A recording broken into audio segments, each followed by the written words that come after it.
এটা কি পিঠা বলেন তো? এটা কিন্তু তালের পিঠা। এটা কিন্তু ভীষণ মজার একটা পিঠা। এই পিঠাটা কে কে পছন্দ করেন? আমার কিন্তু ভীষণ পছন্দের একটা পিঠা। তালের সিজন কিন্তু একদম শেষ হয়ে গেছে। এখন প্রায় তাল পাওয়াই যাচ্ছে না, এরকম একটা অবস্থা। তো যাই হোক, কালকে রাতে আয়াতের বাবা বলতেছিল রাত 9:30টার দিকে সে তালের বড়া খাবে। তো সেই কথা শুনে আমার শাশুড়ি সঙ্গে সঙ্গেই বানানো শুরু করে দিয়েছিল। তো আমি ভাবলাম যে একটু ভিডিও করে নেই। হাই এভরিওয়ান, আসসালামু আলাইকুম, welcome to my another new blog. I hope সবাই ভালো আছেন। আমি তালের পিঠাটা বানানোর জন্য ফ্রিজ থেকে তালগুলো বের করে নিয়েছিলাম। তারপরে এটা আমি একটু জাল করে নিয়েছি পাতিলে দিয়ে। তারপরে আমি আমার শাশুড়ি মাকে বানানোর জন্য দিয়ে দিছিলাম। আমার শাশুড়ি মা এখানে চালের গুঁড়া, ময়দা, চিনি সব কিছু আস্তে আস্তে দিচ্ছে আর ভালোভাবে এটা মেখে নিচ্ছে।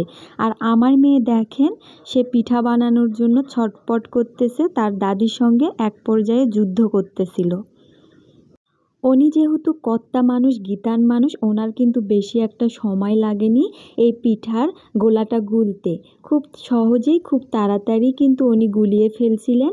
তারপরে দেখেন পিঠাগুলো এত সুন্দরভাবে কড়াইয়ে দিচ্ছিলেন, প্রত্যেকটা পিঠা সমান সমান হচ্ছিল। পিঠার সাইজটা কিন্তু অ্যাকুরেট মাপের হচ্ছিল। উনি কিন্তু হাত দিয়েই দিচ্ছিলেন, তারপরেও এত সুন্দর করে দিচ্ছিলেন।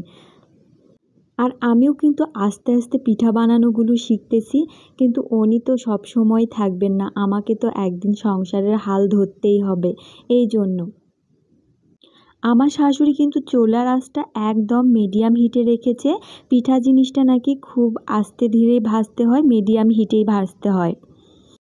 এখন পিঠাগুলো এক পাশটা হয়ে গেছে, এগুলো সুন্দর মতো একটা একটা করে উল্টে দিচ্ছিলেন উনি। আর হ্যাঁ, পিঠা জিনিসটা যারা বানাতে পারে তাদের কাছে খুবই ইজি একটা বিষয়, আর যারা বানাতে পারে না তাদের কাছে খুবই কষ্টের একটা বিষয়। মানে খুব সহজে হতেও চায় না, অনেক সমস্যায় পড়তে হয়। আমাদের এক চার পিঠা হয়ে গেছে, এগুলো আমরা সুন্দর মতো উঠিয়ে নিচ্ছিলাম।